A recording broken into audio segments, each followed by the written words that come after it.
আপনি কি ভোট দিতে পারছেন? ভোট দিতে যাচ্ছি। এই আজকে দেরি হচ্ছে, মনে করলাম ছুটে যায় না কি হয়। দিতে পারছেন? দিতে পারলাম। কেমন লাগছে এখন? ভালো হচ্ছে, ভালো হচ্ছে।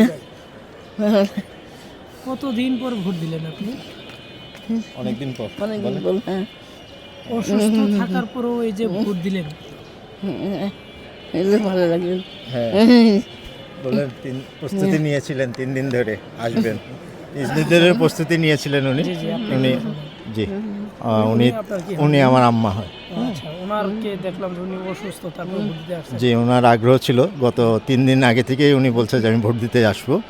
তা আজকে আসছে উনি আলহামদুলিল্লাহ, এবং আনসার ভাইদের সহযোগিতা এবং প্রিজাইডিং অফিসারের সহযোগিতা। কি একটা যে মূল্য সেটি আসলে দেওয়ার জন্য তো ওনাকে আনা হয়েছে বা উনি আসছেন। জি জি জি, উনি সদিচ্ছাই আসছেন ভোট দিতে, উৎফুল্লভাবে আসছেন, এবং সবার সহযোগিতা, প্রিজাইডিং অফিসার স্যার এবং আনসার ভাইদের, বোনদের সবার সহযোগিতা আমরা ভালোভাবে ভোট দিতে পেরেছি। উনি ওনার পছন্দ প্রার্থীকে জি, উনি ওনার পছন্দের প্রার্থীকে ভোট দিয়েছেন। ঠিক আছে, আপনারা দোয়া করবেন ওনার জন্য, উনি যেন সুস্থ থাকেন। ঠিক আছে, ওকে জি।